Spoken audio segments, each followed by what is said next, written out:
దేవునికి మహిమ కలుగును గాక. ఈరోజు మన లేఖన భాగము యోహాను సువార్త 20వ అధ్యాయము 19వ వచనం. ఆదివారము సాయంకాలమున శిష్యులు యూదులకు భయపడి తాము కూడిన ఇంటి తలుపులు మూసుకుని ఉండగా యేసు వచ్చి మధ్యన నిలిచి మీకు సమాధానం కలుగును గాక అని వారితో చెప్పాను. ఆమేన్. దేవునికి స్తోత్రం. హల్లెలూయా. మన ప్రభువును రక్షకుడైనటువంటి మన కొరకు త్వరగా మేఘవాహనం మీద రాబోతున్నటువంటి యేసుక్రీస్తు నామములో మీ అందరికీ ప్రత్యేకమైనటువంటి వందనాలు, శుభాలు తెలియజేస్తున్నాను. ప్రభు మిమ్మల్ని దీవించునుగాక. గత కొన్ని దినాలుగా మనము దేవుని వాక్యాన్ని యోహాను సువార్త 20వ అధ్యాయం నుంచి మనం ధ్యానించుకుంటున్నాం. ప్రభు కృపను బట్టి 28 సార్లు మనం ఈ అధ్యాయం నుంచి ధ్యానించుకున్నాం. రోజు 29వ సందేశంలో మనం ముందుకు సాగబోతున్నాం. గత ఎపిసోడ్లో మనం యోహాను సువార్త 20వ అధ్యాయము 19వ వచనాన్ని ధ్యానించుకున్నాం. గత 2 ఎపిసోడ్లో కూడా, అనగా ఒకటి శిష్యుల భయాన్ని గురించి ఆలోచించాం. తర్వాత శిష్యుల భయానికి ఉన్నటువంటి 4 కారణాలు. తర్వాత ఆ విషయంలో గత ఎపిసోడ్లో, నిన్నటి ఎపిసోడ్లో భయానికి ఉన్నటువంటి కారణాలు 6 కారణాలు. ఎందుకు భయపడతాం, ఎందుకు శిష్యులు భయపడ్డారు, భయపడడం వల్ల వచ్చేటువంటి నష్టాలు ఏంటి అనే దాని గురించి మనం గత ఎపిసోడ్లో మాట్లాడుకున్నాం. ఇప్పుడు భయాన్ని గురించి కాదు కానీ మనం వేరొక విషయాన్ని గురించి మనం ఆలోచించుకుందాం. మన మూల వాక్యం అదే, అనగా యోహాను సువార్త 20వ అధ్యాయము 19వ వచనం.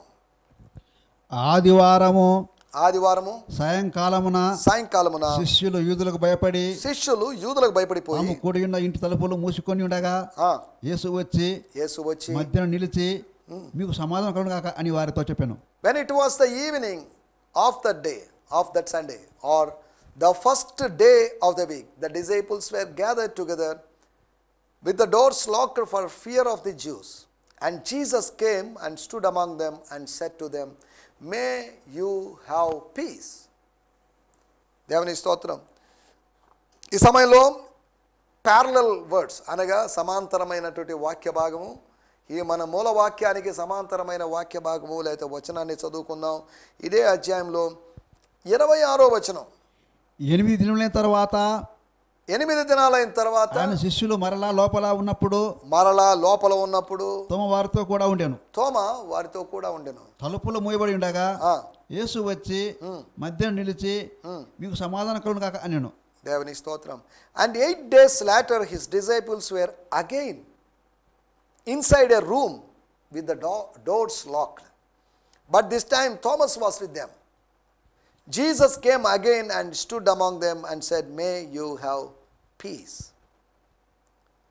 మనం చదువుకున్నటువంటి 19వ వచనానికి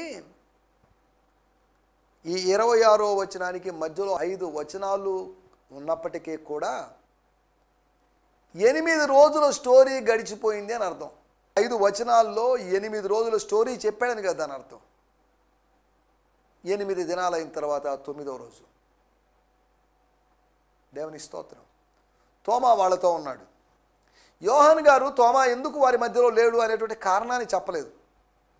తోమా వాళ్ళ మధ్యలో ఉన్నాడో లేదో లేకపోతే కారణాలు మనకు అనవసరం, అది ప్రాముఖ్యమైన విషయం కాదు.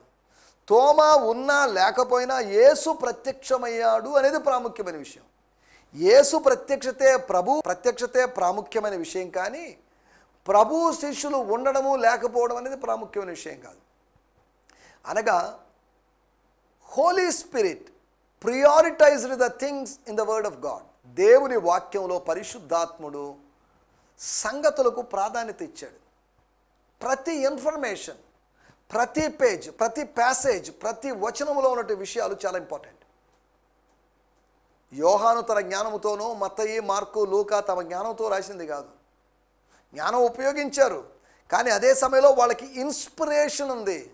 వాళ్ళ ఇంటలెక్ట్ మాత్రమే కాదు, ఇన్స్పిరేషన్ ఉంది. ఈ ఇన్స్పిరేషను ఇంటలెక్చువల్ ఆ స్థితి 2 కలుసుకున్నాయి.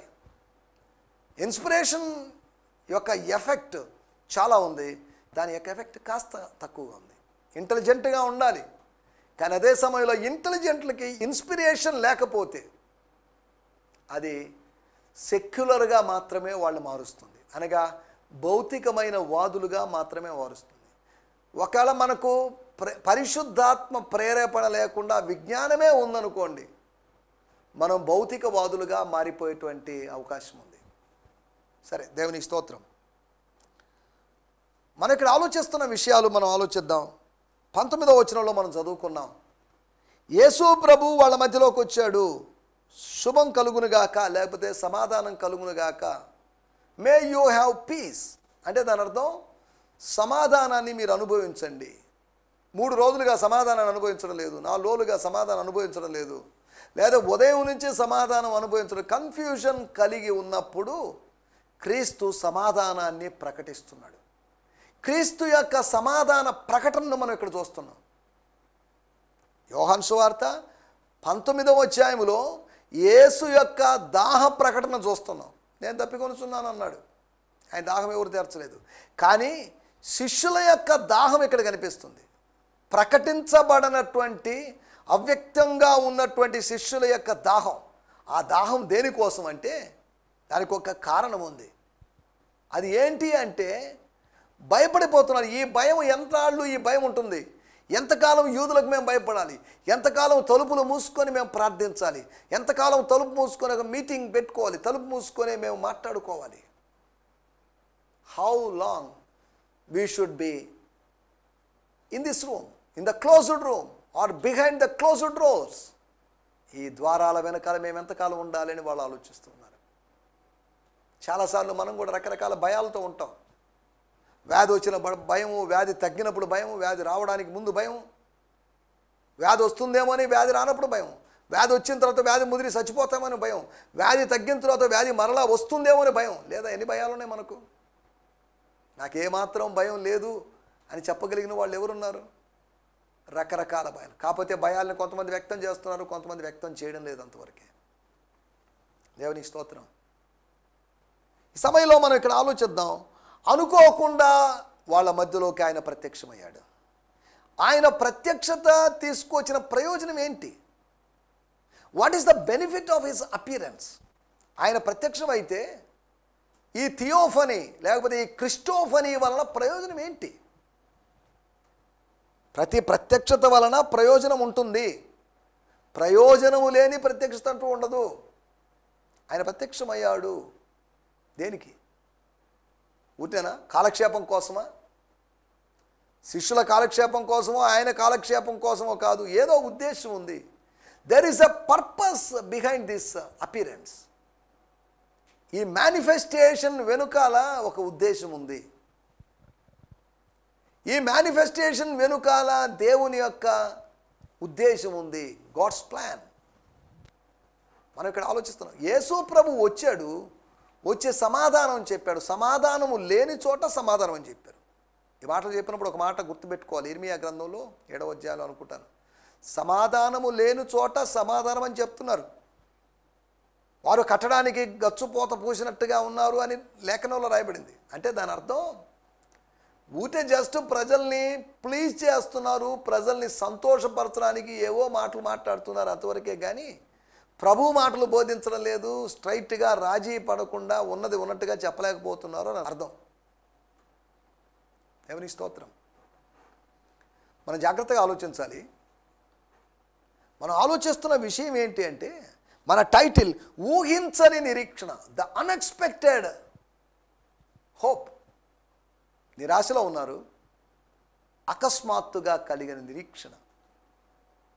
ఎలా కలిగింది నిరీక్షణ?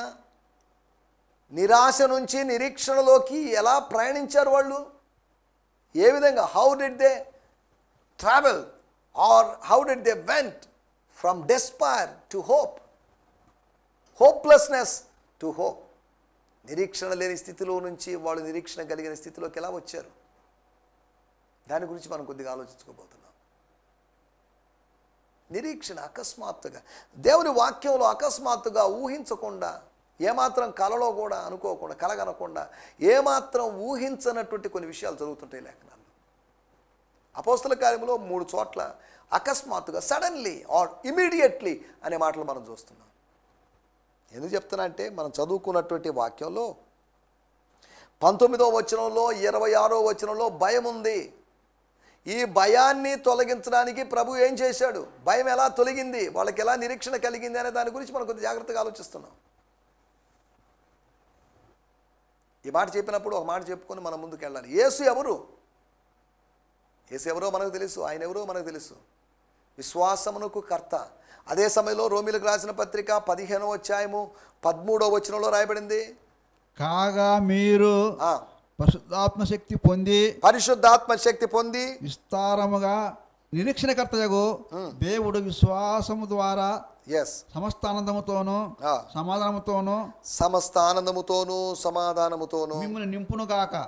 Now may the God of hope fill you with all joy and peace through faith, so that you may abound in hope through the power of Holy Spirit. పరిశుద్ధాత్మ వలన మీకు నిరీక్షణ కావాలి. పరిశుద్ధాత్మ వలన మీరు నిరీక్షణ కలిగి ఉండాలి. పరిశుద్ధాత్మ వలన ఆత్మకు లంగరు లాంటి మీరు నిరీక్షణను మీరు కలిగి ఉండాలి. పరిశుద్ధాత్మ వలన నిరీక్షణ అని కాదు, కానీ పరిశుద్ధాత్మ శక్తి పొందుకొని, లేకపోతే పరిశుద్ధాత్మను పొంది విస్తారముగా నిరీక్షణ కలిగిన వారము అంటూ, to have more hope, abound in hope. అనగా పరిశుద్ధాత్ముడు ఉంటేనే నిరీక్షణ ఉంటుంది, యేసు ప్రభు ఉంటేనే నిరీక్షణ ఉంటుంది. లేదు అంటే నిరాశే. నిరాశ నుంచి నిరీక్షణలోకి నజరేడైన యేసు మనల్ని నడిపిస్తాడు. విస్తారమైన నిరీక్షణ గలవారగుటకు నిరీక్షణకర్త. దేవుని స్తోత్రం, హల్లెలూయా. నిరీక్షణకర్త, విశ్వాసమునకు కర్త. ఓకే, హెబ్రీ పత్రిక 12వ అధ్యాయంలో చెప్పండిట్టుగా ఇక్కడ నిరీక్షణకు కర్త. దేవుని స్తోత్రం. ఆయన అన్నిటికీ కర్త ఉన్నాడు, కర్మ ఉన్నాడు, క్రియ ఉన్నాడు. He is everything. ఆయన సమస్తమై ఉన్నాడు. దేవుని స్తోత్రం, హల్లెలూయా. ఈ విస్తారమైన నిరీక్షణ అనుగ్రహించి, ఊహించని నిరీక్షణ. వీళ్ళు 4వ రోజు లేదా 3వ రోజు సంతోషిస్తారని ఎవరు అనుకోలేదు. గ్లూమీగా మనం గత ఎపిసోడ్లో మనం మాట్లాడుకున్నట్లుగా భయము అనేది అవమానాన్ని కలిగిస్తుంది. నీ తల దించుకునేటట్టు చేస్తుంది భయం. ఇటువంటి అవమానకరమైన పరిస్థితుల్లో నుంచి నిరీక్షణలో లేరు, నిరీక్షణ కోల్పోయారు అంటే దాని అర్థం మొఖాలు నేలకు మోపారు, తలలు దించుకున్నారు అని అర్థం. అలాంటి పరిస్థితిలో ఉన్నారు. సడన్గా ఏం జరిగింది? అకస్మాత్తుగా ఏం జరిగింది? అప్పుడు అకస్మాత్తుగా అపోస్తుల కార్యములు 2వ అధ్యాయంలో మనం గమనిస్తే, అప్పుడు అకస్మాత్తుగా గొప్ప, అప్పుడు వేగంగా వీచు బలమైన గాలి వంటి ఒక ధ్వని ఆకాశము నుండి అకస్మాత్తుగా వారు కూర్చుని ఉన్న ఇల్లంతయు నిండెను. అకస్మాత్తుగా, సడన్లీ. అపోస్తుల కార్యములు 9వ అధ్యాయంలో ఇంకో సడన్లీ చూస్తాం. అకస్మాత్తుగా గొప్ప వెలుగు కలిగను. అపోస్తుల కార్యములు 16వ అధ్యాయంలో ఇంకొక అకస్మాత్తుగా చూస్తున్నాం. Immediately a great earthquake occurs. ఒక గొప్ప భూకంపం కలిగింది. దేవుని స్తోత్రం. ఊహించని నిరీక్షణ గురించి చెప్పినప్పుడు నువ్వు 3 మాటలు నేను మీకు త్వరగా జ్ఞాపకం. ఎటువంటి నిరీక్షణ కలిగింది? ఏ నిరీక్షణ వాళ్ళకి కలిగింది? నిరాశలో ఉన్నటువంటి శిష్యులకి, నిరాశలో ఉన్న నజరేయుని అనుచరులకు ఎటువంటి నిరీక్షణ కలిగింది? 3 విధాలైన నిరీక్షణ వాళ్ళకి కలిగింది. దాని గురించి మనం మాట్లాడుకుందాం. నంబర్ 1, మొట్టమొదటి మాట 21వ వచనం. అప్పుడు యేసు మరలా మీకు సమాధానము కలుగును గాక. తండ్రి నన్ను పంపిన ప్రకారము నేను మిమ్మును పంపుచున్నానని వారితో చెప్పాను. తర్వాత ఏమైంది? అక్కడ రాయబడిన మాటలు 20వ అధ్యాయంలో చదువుతున్నాను, 21వ వచనం. స్తోత్రం. Jesus therefore said to them again, may you have peace, as the Father has sent me, even so I send you. నా తండ్రి నన్ను పంపించాడు. 33 సంవత్సరాల క్రితం నన్ను పంపించాడు, ఈ లోకానికి పంపించాడు, సేవకు పంపించాడు. యెరూషలేములో నుంచి, లేదా యోదయ నుంచి గలిలయకి, గలిలయ నుంచి యోదయకి, లేదంటే యోదయ నుంచి సమరయకో, లేదా గలిలయ నుంచి సమరయకో నన్ను పంపించాడు. నా తండ్రి నన్ను పంపిన ప్రకారం నేను మిమ్మల్ని పంపిస్తున్నాను. మొట్టమొదటి విషయం, వాళ్ళకి పంపబడుదుము అనేటువంటి ఒక నిరీక్షణ. They got the hope of sending. పంపబడాలి. ఒకడు పంపబడని ఎడల ఒకడు ఎట్లు పోతాడు, ఎట్లు వెళ్తాడండి, ఎలా వెళ్ళగలడు? ప్రశ్న రోమాపత్రిక 10వ అధ్యాయంలో కనిపిస్తుంది మనకు. Unless he was sent by someone, sent by God, how can he go? దేవుని స్తోత్రం, హల్లెలూయా. మనం ఆలోచిస్తున్నట్టు విషయం, మొట్టమొదటి విషయం ఏంటంటే పంపబడ్డారు. మత్తయి సువార్తలో పంపబడ్డారు. 10వ అధ్యాయంలో పంపబడ్డారు, సేవ చేశారు, ఏదో అయిపోయింది, యేసు ప్రభు వెళ్ళిపోయాడు. ఇక పంపబడతారో లేదో తెలియదు. పంపబడమేమో. ఆయన పునరుత్థానాన్ని గురించిన అయోమయం ఉన్నప్పుడు పంపబడ్డం గురించి ఆలోచన వాళ్ళకు వచ్చి ఉండకపోవచ్చు. కానీ ఆ నిరీక్షణ ప్రభువే కలిగించాడు, పుట్టించాడు. మనలో విశ్వాసాన్ని పుట్టించి, నిరీక్షణ పుట్టించి, ప్రేమను పుట్టించి దేవుడు ఎన్ని పనులు చేస్తున్నాడు చూడండి. దేవుడికి ఏం పని పాటలు లేవు. 24 గంటలు పరలోకంలో ఆ దేవదూతల స్తుతుల మధ్యలో కూర్చుంటాడు కదా, ఆ స్తుతులను ఆస్వాదిస్తుంటాడు. ఆయనకి ఇంకేం పని ఉంది అని అనుకుంటున్నారేమో. ఏమీ లేని మనకే ఎన్నో పనులు బిజీ అంటున్నాం మనం. కానీ సకలమును సమస్తమును నిర్వహించేటువంటి దేవునికి, దేవుడు ఎంత బిజీగా ఉంటాడు. అయినప్పటికీ కూడా ఆయన మనకు అందుబాటులో ఉన్నాడు. బిజీగా ఉండేటువంటి మంత్రులు, ఎమ్మెల్యేలో, ఎంపీలో మనకు అందుబాటులో ఉండరు. కానీ బిజీగా ఉన్న దేవుడు మనకు అందుబాటులో ఉన్నాడు.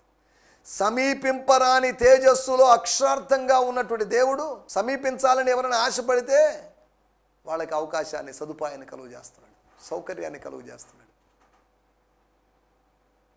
దేవుని స్తోత్రం, హల్లెలూయా. సమీపింపరాని తేజస్సు కలిగిన వాడు మీరెవరూ సమీపించరని, మనుషులు ఎవరు సమీపించలేరని ఆయనే మనుషులను సమీపించాడు. ఆయనే దిగి వచ్చాడు, ఆయనే వారి మధ్యలోకి వచ్చాడు. వీళ్ళు ఎలాగూ తలుపులు మూసుకున్నారు, వీళ్ళు బయటికి రాలేరు, వీళ్ళు నన్ను కలుసుకోలేరు, నేనే వీళ్ళని కలుసుకుందామని ప్రభు వాళ్ళని కలుసుకున్న సందర్భాన్ని మనం అక్కడ చూస్తున్నాం. ఆయనే దిగి వచ్చాడు, ఆయనే కలుసుకున్నాడు. దేవునికి స్తోత్రం. Firstly they got the hope of sending. పోనీలే, దేవునికి స్తోత్రం, మనల్ని పంపుతానంటున్నాడు. మనం ఎంతకాలం ఇలా ఉండాలో అర్థం కావడం లేదు. మనం వెళ్తే బాగుండు, పోవడానికి, బయటికి వెళ్ళడానికి, తిరగడానికి, గ్రామాలు వెళ్ళడానికి, దెయ్యాలు వెళ్ళగొట్టడానికి, స్వార్థ ప్రకటించడానికి, రోగులను బాగు చేయడానికి అలవాటు పడ్డామే 3.5 సంవత్సరం. ఇప్పుడు సడన్గా పని ఆపేసి రిటైర్మెంట్ ప్రకటించినట్లుగా ఉండడం, ఇది ఎంతవరకు కరెక్ట్? జాబ్ బ్లెస్గా ఉండడం ఎంతవరకు కరెక్ట్? యూదుల భయం వల్ల ఈ 4 గోడల మధ్యలో కూర్చోవడం ఎంతవరకు కరెక్ట్? ఏమీ తోచని పరిస్థితుల్లో 21వ అధ్యాయంకి వచ్చేసరికి పేతురు గారు అన్నారు, బాబు పని చేద్దామా, చేపలు పట్టుకుందామా అని. ఓ ఎస్, లెట్స్ గో, నేను కూడా వస్తామండి అని 6 మంది వచ్చే వాళ్ళందరూ అక్కడ 7 మంది గ్యాదర్ అయితే 7 మందిలో 6 మంది పేతురు చెప్పినటువంటి idea, good idea, why should not be go there. ఖాళీగా ఉన్నామండి, చేపలు పట్టకుండా ఏం చేస్తాం? ఖాళీగా ఉన్నాం, ఏదో ఒకటి చేయకపోతే ఎలాగా? సరే, ఖాళీగా ఉన్నాం, ప్రార్థన చేసుకుందామా? ఖాళీగా ఉన్నాం, వాక్యం ధ్యానించుకుందామా? ఖాళీగా ఉన్నాం, ఉపవాసం ఉందామా? ఖాళీగా ఉన్నాం, ఏదైనా విషయాన్ని గురించి చర్చించుకుందాం? ఇవేం లేదు. ఖాళీగా ఉన్నారు కాబట్టి చేపలు పట్టడానికి వెళ్ళిపోతారట. ఖాళీగా ఉన్నారని రకరకాల పనులు చేస్తున్నటువంటి ప్రజలు, పిచ్చి పనులు చేసేటువంటి ప్రజలు, పిలుపుకు తగినటువంటి పని చేయని ప్రజలు. దేవునికి స్తోత్రం. మొట్టమొదటి విషయం, వాళ్ళకు ఒక నిరీక్షణ కలిగింది. ఇక త్వరలో పంపబడబోతున్నాం. 14వ అధ్యాయము, 15వ అధ్యాయం, 16వ అధ్యాయంలో పరిశుద్ధాత్ముడు పంపబడతాడు అనే విషయం. అనగా పరిశుద్ధాత్ముడు వచ్చిన తర్వాత తాము పంపబడతాం. పరిశుద్ధాత్మ నింపుదల ద్వారా యూదయ, సమరయ, బూదిగంతముల వరకు మేము వెళ్తాం.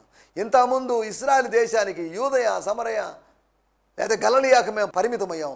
ఇప్పుడు అలా కాదు. ఇక ప్రపంచానికి వెళ్ళిపోతాం. ప్రపంచమంతా వెళ్ళిపోతాం. 4 దిక్కులకు వెళ్ళిపోతాం. ఇప్పుడు 4 గోడల మధ్యలో ఉన్నామేమో, రేపు 4 దిక్కుల మధ్యలోకి వెళ్తాం. గుర్తుపెట్టుకోండి, ఈ మాటలు వింటున్న వాళ్ళారా, మీలో ఎవరైనా 4 గోడల మధ్యలోనే పరిమితమైన బాధపడుతూ ఉన్నట్లయితే, కుమిలిపోతూ ఉన్నట్లయితే, స్వేచ్ఛ లేదని మీరు బాధపడుతుంటే, ఈ 4 గోడలే ఒక పంజరం, నా గది ఒక పంజరం, నా ఇల్లు ఒక పంజరం అని నువ్వు బాధపడుతున్నట్లయితే, నీకు స్వేచ్ఛను వాగ్దానం చేస్తున్నాడు.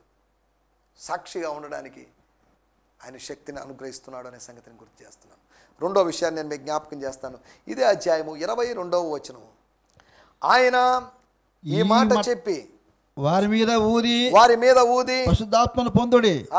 మీరు ఎవరి పాపను క్షమించరో అవి వారికి క్షమింపబడును. వారి మీద ఊది పరిశుద్ధాత్మను పొందండి.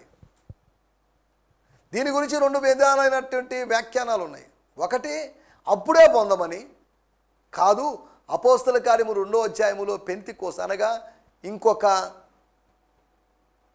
42 రోజుల తర్వాత పరిశుద్ధాత్మను పొందుకోమని ప్రభువు చెప్తున్నాడని ఇలా రెండు వ్యాఖ్యానాలు ఉన్నాయి. సరే, వాటిలోకి మనం వెళ్ళలేదు. రెండు కరెక్టే. ఇప్పుడు పొందుకోండి, రేపు పొందుకోండి, లేదా భవిష్యత్తులో ఏదో ఒక రోజు పొందుకోండి. రోజు పొందుకుంటూనే ఉండండి. Be filled with Holy Spirit daily. Weekly process కాదు ఇది, మంత్లీ ఒకసారి కాదు, ఇయర్లీ వన్స్ జరగాల్సినటువంటి యాన్యువల్ ప్రోగ్రామ్ కాదు. Filling of the Holy Spirit. వారి మీద ఊదాడు. ఊదినప్పుడు ఏం జరిగిందో మనకు తెలియదు.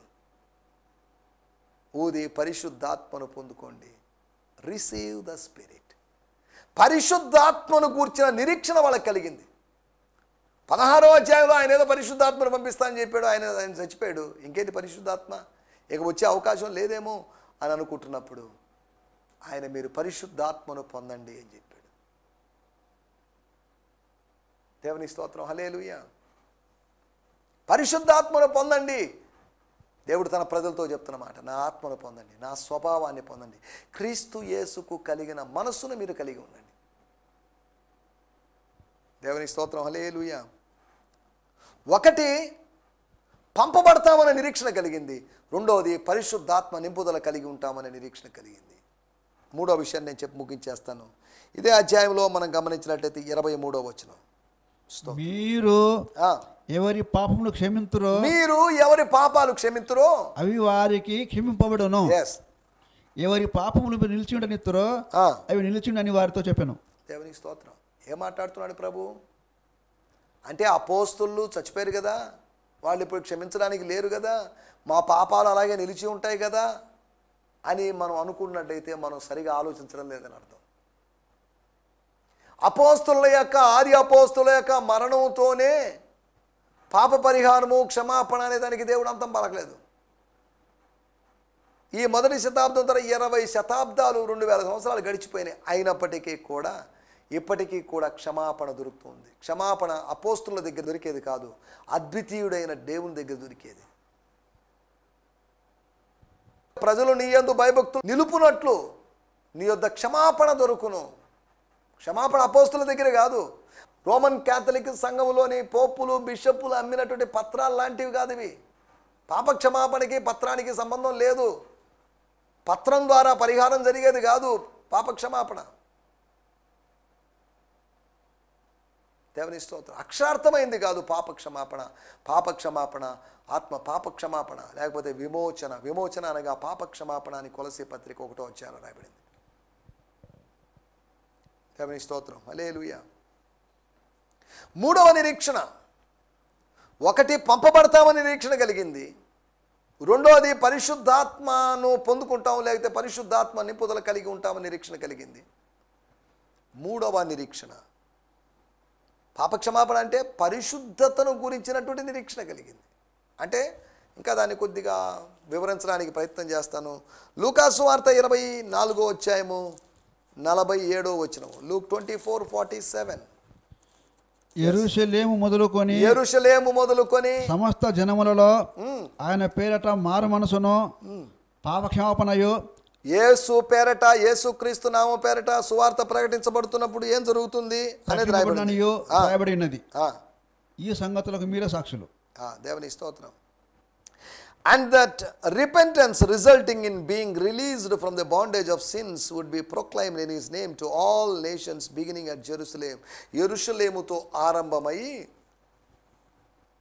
భూదిగంతముల వరకు అనగా విస్తారంగా గ్లోబ్ అంతా లోకల్గా జరిగినటువంటి కార్యక్రమం గ్లోబల్గా మారుతుంది. స్థానికంగా జరిగిన కార్యక్రమం సార్వత్రికంగా జరుగుతుంది. అది ఏంటి అంటే పాపక్షమాపణ కలుగుతుంది. పాపక్షమాపణ గురించి ప్రకటించబడుతుంది. సువార్త పాపక్షమాపణకి అవకాశం ఇస్తుంది. Gospel enables us to receive forgiveness. దేవుని స్తోత్రం, హల్లెలూయా. ఈ మాట చెప్పినప్పుడు ఒక మాట కూడా నాకు గుర్తొస్తుంది నా మనసులో.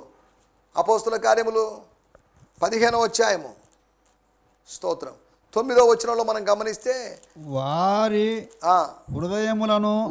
హృదయములను విశ్వాసం వలన పవిత్రపరచి మనకును వారికిని ఏ భేదమైనను కనపరచలేదు. వారి హృదయములను విశ్వాసం వలన పవిత్రపరచి, విశ్వాసం వలన, సాంక్టిఫికేషన్ బై ఫెయిత్. దేవుని స్తోత్రం. విశ్వాసం వలన పవిత్రపరచాడు, పాపక్షమాపణ జరిగింది. అనగా మనం ఆలోచిస్తున్న మాట, విశ్వాసం అంటే యేసు ప్రభు మీద విశ్వాసమే కానీ పేతురు, యోహాను అనేటువంటి, యాకోబు అనేటువంటి అపోస్తల మీద విశ్వాసం కాదండి. వాళ్ళ మీద విశ్వాసం వల్ల ఏం ప్రయోజనం? మరియమ్మ మీదో ఇంకోళ్ళ మీదో లేదా పరిశుద్ధుల మీదో వాళ్ళ మీద ఉన్న విశ్వాసం వల్ల ప్రయోజనం లేదు. ప్రభువు మీద విశ్వసింపదగిన వాడు ఆయన ఒక్కడే. మనం ఇక్కడ ఆలోచిస్తున్న విషయం, పాపక్షమాపణ ప్రకటించబడుతుంది అనగా విశ్వసిస్తే పాపక్షమాపణ కలుగుతుంది. ప్రకటిస్తే మాత్రం కాదు, ప్రకటిస్తే విశ్వాసం కలుగుతుంది. విశ్వాసం కలిగితే పాపక్షమాపణ కలుగుతుంది. దేవుని స్తోత్రం. నా మాటలు నేను ఇక్కడ ముగించేస్తున్నాను. 3 విధాలైనటువంటి నిరీక్షణలు వాళ్ళకి కలిగాయి. నిరీక్షణకర్త వాళ్ళకి ఇచ్చిన నిరీక్షణ, ఒకటి పంపబడతాము అనేటువంటి నిరీక్షణ, రెండోది ఆత్మచేత, పరిశుద్ధాత్మచేత, పవిత్ర ఆత్మచేత నింపబడతాము అనేటువంటి నిరీక్షణ, మూడోది వారి ప్రాంతమంతా లేదా ఆ ప్రాంతమంతా సువార్త విన్నటువంటి స్థలాల్లో పరిశుద్ధత కలుగుతుంది అనగా పాపక్షమాపణ కలుగుతుందనే నిరీక్షణ. దయచేసి స్థలంలో ఉంచండి, ప్రార్థన చేసుకుందాం. పరిశుద్ధమైన మా దేవా, మీరు మాకు వినిపించిన మాటల కొరకే మీకు వందనాలు తండ్రి. మీ మాటలు మీరు మాకు వినిపించారు, వాటన్నిటిని బట్టి మీకు వందనం చేయిస్తున్నాం అయ్యా. అకస్మాత్తుగా అనుకోకుండా కలిగినటువంటి నిరీక్షణ, 3 అంతల నిరీక్షణ గురించి మీరు మాకు తెలియజేశారు. శిష్యులకి పంపబడబోతాం, పరిశుద్ధాత్మత నింపబడతాం, పరిశుద్ధత కలుగుతుంది ప్రజలకి అనే నిరీక్షణ మీరు కలిగించినందుకు మీకు వందనం చేయిస్తున్నాం. మాకు కూడా అట్టి గొప్ప నిరీక్షణ కలిగిస్తున్నందుకు మీకు వందనం చెల్లిస్తూ యేసు క్రీస్తు నామములోనే ప్రార్థించగలుగుతున్నాం తండ్రి, ఆమేన్.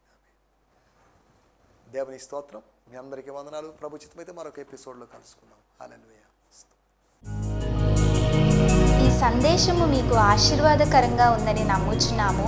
ప్రార్థనా అవసరతల కొరకు మమ్మల్ని సంప్రదించవలసిన మా చిరునామా గిద్యోన్ మిషన్ చర్చ్, 6వ వీధి, శాంతినగర్, నెల్లూరు 4, ఆంధ్రప్రదేశ్. పిన్ 524004. మా ఫోన్ నంబర్లు 7036443613 మరి ఒక నంబర్ 9392293010. మా ఈమెయిల్ ఐడి gfihmi2015@gmail.com. దేవుడు మిమ్మును ఆశీర్వదించునుగాక. ఆమేన్.